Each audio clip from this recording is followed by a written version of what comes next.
These molecules, we put them into three major categories, three groups. There's the MHC class 1. So first we're going to take a minute and look at class 1 receptors. These receptors are members of the immunoglobulin superfamily. So they have some base structure, protein structure, that is similar to an antibody or a BCR or a TCR or a lot of the immunological co-receptors. They have a larger protein domain that is known as the alpha chain. And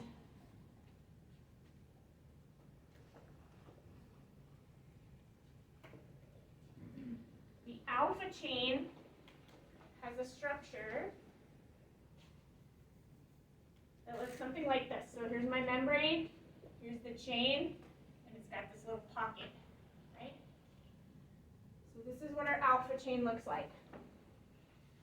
The alpha chain is stabilized by a helper molecule that folds right in here. This thing is called beta 2. So this is our alpha chain. This is the beta 2 stabilizer that's underneath it. So beta 2 microglobulin is the fancy name for the beta chain stabilizer that pairs with and helps secure the alpha chain on the surface of the cell. So here is a ribbon model of this, which I don't think helps us a whole heck of a lot, but this is the end that would be anchored into the membrane. This is the stalk that comes up, and this builds this little pocket. And then underneath the pocket is where the beta 2 microglobulin sits to support the pocket. So we're looking at this thing right here.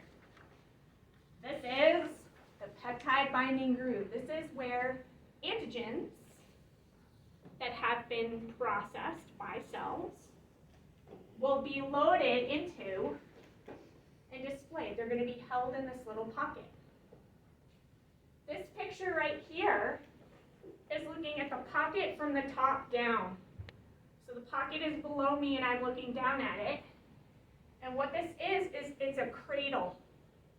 Just like a cradle that you put a baby in. There's two sides that hold the antigen and a little pocket that the antigen sits inside. So we got antigens in here, in this little basket. And this is what the cell is going to be showing immunological cells in the environment. Right? So this is this. Right? We're just looking down into it instead of at it from the side. Okay. Class 2 molecules are similar, but modified a bit.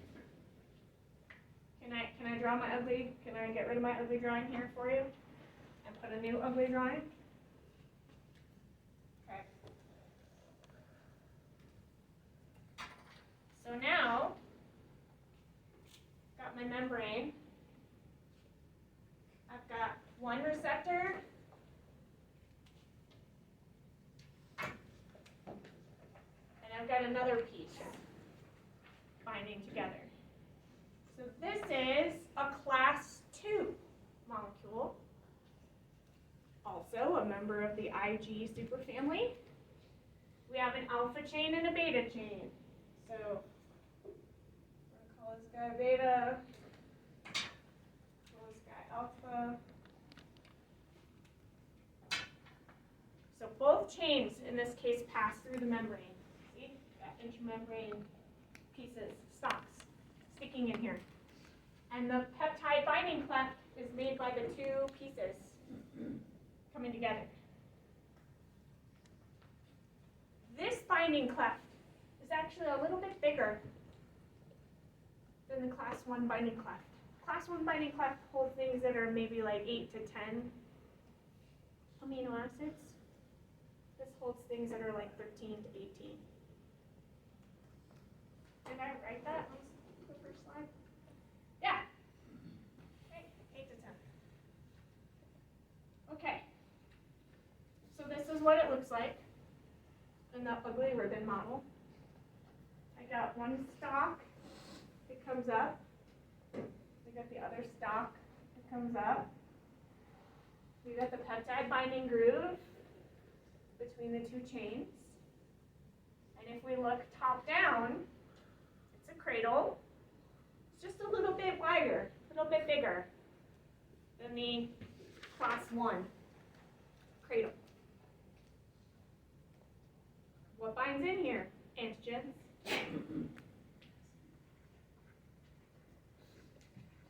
Okay, so now that we've thought about the structures, I like this picture sort of the best because this is the easiest for me to think about with my brain. Like, what shape does this really look like in real life? Right, so here's our binding pockets and how we're anchored into the membrane. This is it. We're for binding and presenting antigens. This is what we do. Okay. So class 1 and class 2 molecules, as we just looked at, I'm going to back up for a second, are built of different protein pieces, right? So this is one protein piece, another protein piece, one protein piece, another protein piece. You have, within your genome, hundreds of alleles that encodes for these pieces. So you have lots of different copies. You can make lots of different versions of this. You can make lots of different versions of this, lots of different versions of this, and they can be mixed and matched and paired together. So for blood grouping, right, we basically have 4 types of blood. Surface antigens. You have A antigens, you have B antigens, you have both, or you have none. You have scores of these, hundreds of these.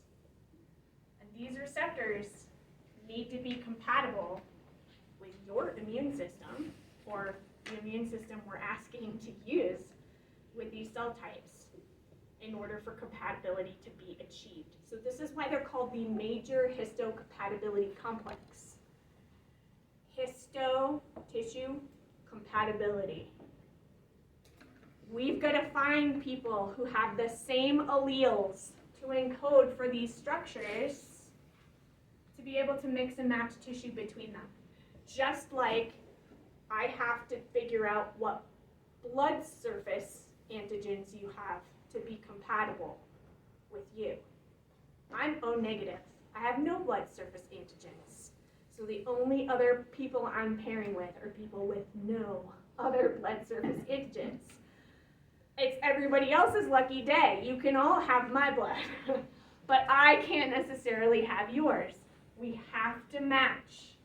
We have to build these structures the same. We either have to have the same ones or not have any to be compatible with each other.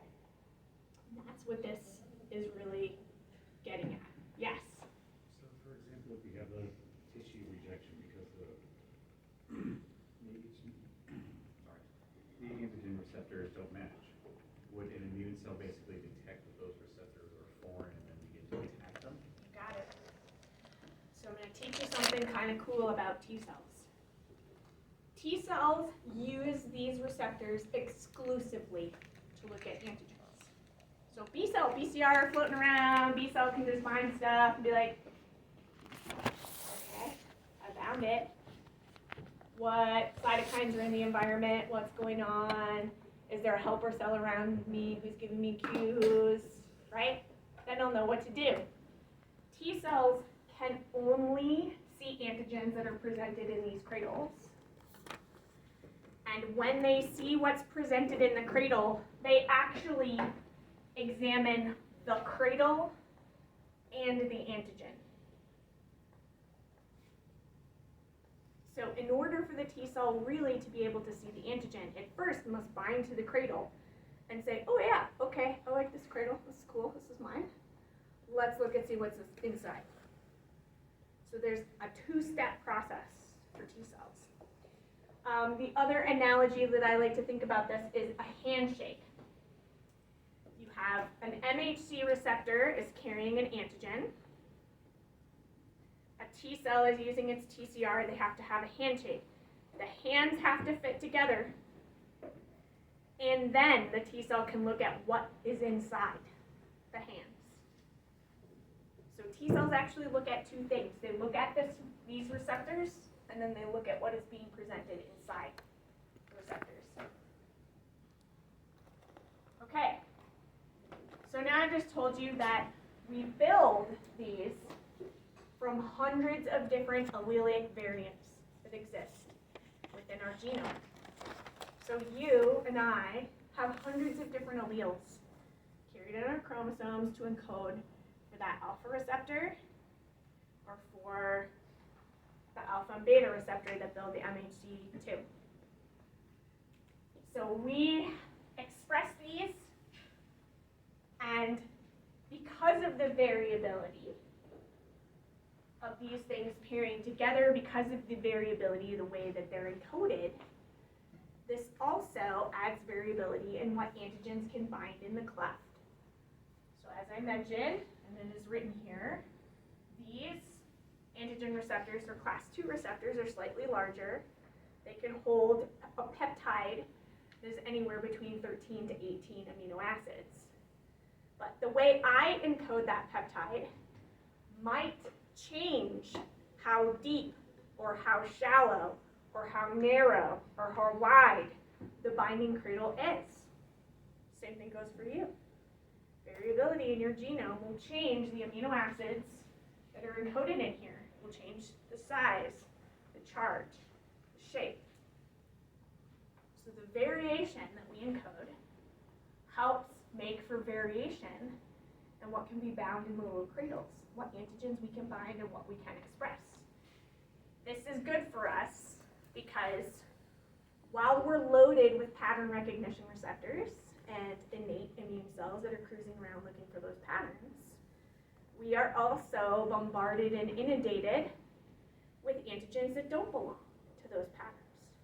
We have to have ways to track those antigens and show them to our adaptive immune system, and for our adaptive immune system to figure out how to respond. These are the receptors that help our adaptive immune system do this, specifically T cells. We need these receptors for seeing antigens. So, here's what I was just talking about. This is an antigen bound into a class 1 receptor. These are a bunch of different protein sequences that have been eluted, that have been pulled off of these class 1 receptors. And you can see that depending upon the protein's coding, its charge, its size, its shape, this is going to affect what's going to be able to fit into this bucket. Right, so this just shows us, okay, I've got like 9 amino acids that we pulled out off of these different MHC molecules. How are they different from each other? Well, you'll notice they have some amino acids that are in common, but there's a lot of variability there in the sequences that are added, right? So the shape, the size, the charge, the depth, all of these things dictate what antigens you're going to find into the little pocket. Having lots of variation, having lots of coding versions of binding pockets is good for you and me because it means we can bind lots of different antigens and present them. There are some rules about class 1 and class 2 molecules. Class 1 molecules, class 1 receptor right here, can only have handshakes with cytotoxic T cells. Or, let me reverse that. Cytotoxic T cells are only capable of seeing class 1 receptors and looking at antigens inside class 1 receptors. So CD8 positive T cells are cytotoxic T cells, and they recognize their TCR only looks at MHC class 1 receptors and what is presented inside them.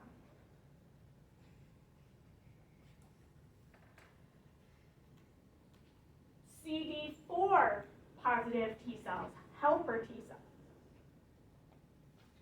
generally are engaging with class 2 receptors. They really only care about looking at class 2 receptors and what antigens are presented inside there. So there's a division of labor here. All the cytotoxic T cells are looking at antigens presented on class 1 receptors. All the helper T cells are looking at antigens presented in class 2 molecules.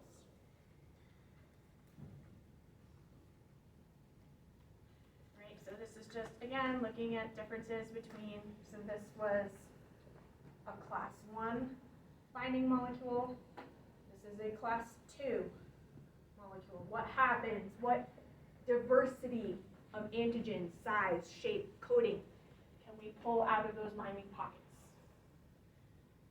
Okay, so class 1 receptors and antigens are always seen by CD8 cytotoxic cells. Class 2 receptors and antigens are always seen by CD4 positive T cells who are helpers.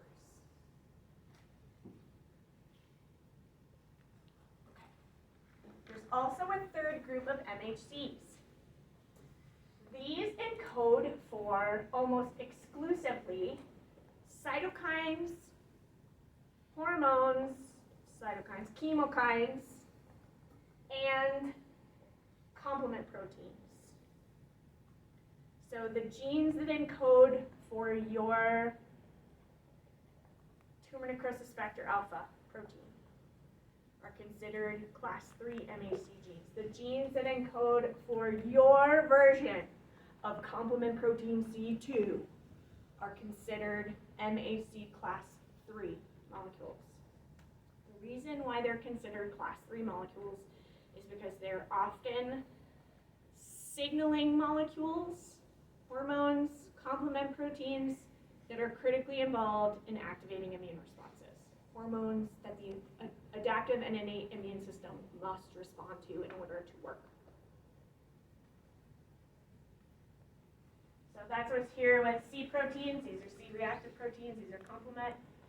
Tumor necrosis factor and lymphotoxin A are members of the TNF-alpha family of cytokines. Okay. So in mice, we call the class 1, class 2, class 3 genes, we call them MHC, major histocompatibility complex. In humans, we have the same thing, class 1, class 2, class 3, but they're referred to as the human leukocyte antigens. Doesn't matter, they're still cell surface receptors, they do the same exact things, they look just like class 1, class 2 molecules. They're the same thing. Here's my complement proteins. Right, here's my cytokines. I have to build a class 1 receptor. I have 3 different regions of information where I can pull regions of those genes together to build a class 1 receptor, right? Class 1 receptor is just a single stop. So these are these genes. They encode for the HLA, alpha, beta, right? ABC. Class 2 receptors. I have to build an alpha receptor and a beta receptor, right? Those two come together to build a binding pocket. I've got to mix together 2 receptors. They come from the DP, the DQ, the DR groups of genes. The way they're organized is a little bit differently in humans than it is in mice. Where the genes are organized in our chromosomes doesn't really matter. We still make the same exact structures. look almost exactly the same, right? So alpha, MHC class 1, 1 stalk, the helper, MHC class 2, 2 stalks. Same thing, HLA1, MHC1, HLA2, MHC2, same thing. Okay, so MHC class 3 genes encode for complement and inflammatory hormones and cytokines, the language, right, of the immune system, both innate and the adaptive. Everybody uses cytokines to talk to each other and to talk to the body. All right, so this shows us where or how some of these genes are laid out on our chromosomes. So mice have their MHC genes on chromosome 17. We have our MHC, or HLA genes, on human chromosome 6. And they're laid out. Here are my class 1. Here are my class 2. In the middle, there's some class 3 information. That's it. Just looking at where it's laid out, how it's organized. Okay. We have to build a class 1 receptor, essentially the same way that you have to build a BCR or a pattern recognition receptor. You are going to take that information from the gene. You are going to do transcription. You're going to make a piece of mRNA. That mRNA gets spliced, and you're going to build your protein, right? But this information is encoded. It doesn't have to be mixed and matched. There's no RAD1, there's no whatever. The piece of information is laid out, right? So if I want to back up, we'll say this is a class 1 segment. So let's say we're making it from an HLA-F region. I'm going to make a transcript of that region. I'm going to splice it. I'm going to translate it. And I'm going to build this. Ignore the beta 2. Beta 2 comes from another gene, another region, but it gets made essentially constitutively. It's like a housekeeping gene. It gets made all the time so that it can pair with this thing. Great. If I'm going to build a class 2 receptor, I've got to pick an alpha chain and a beta chain. Okay? So where am I going to get that information? I'm going to pick an alpha chain, and I'm going to pick a beta chain. Sweet. I make transcripts. I splice the transcripts. I translate my mRNAs. I make my alpha chain. I make my beta chain. They pair together in the membrane. They're there to do their jobs. Cool. The neat thing is that you code, and this doesn't really show us how much, you code for lots of different alleles, versions of these chains in these regions.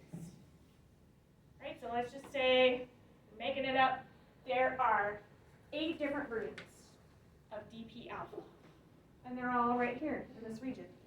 There are 5 different versions of DQ beta, and they're all right here. I could be transcribing and translating and making lots of different versions of these alpha and beta chains at any given time and expressing them on the surface of my cells. So I have lots of different versions of MHC1 receptors and MHC2 receptors that I can make and build and express all the time on my cells. for a very, very long time, we have been trying to figure out ways that we can help humans and animals that are suffering from illnesses where they have tissues that are traumatized or damaged, like, oh, we just lost this big area of skin. Can't I just take healthy skin from someone else or some other animal and put it there to help this person fix this problem? Like, oh no, you have polycystic kidney disease and one of your kidneys doesn't work. Can I take this one out and put a new one in? And we unfortunately learned for hundreds of years the hard way that you can't. And we couldn't figure out why. We figured out blood typing. We thought that was it. We thought it was like, oh, well, if you put the wrong blood in the wrong person, then their immune system goes crazy. It sees the blood as a foreign thing and attacks it. We couldn't figure out what was going on with tissue. And what we learned is that we have hundreds of different alleles to encode for these different receptors. And if you don't have the same alleles as somebody else, just like with blood, your immune system will see those different proteins. It will attack those tissues and try to destroy them. So these are some classic experiments that have been done in animals to show histocompatibility. We know that we can use inbred mice and outbred mice to show what's going on here, right? So first I need to define for you what an inbred mouse is, congeneic versus syngeneic, okay? Animals that all have the same genetic background, that are identical,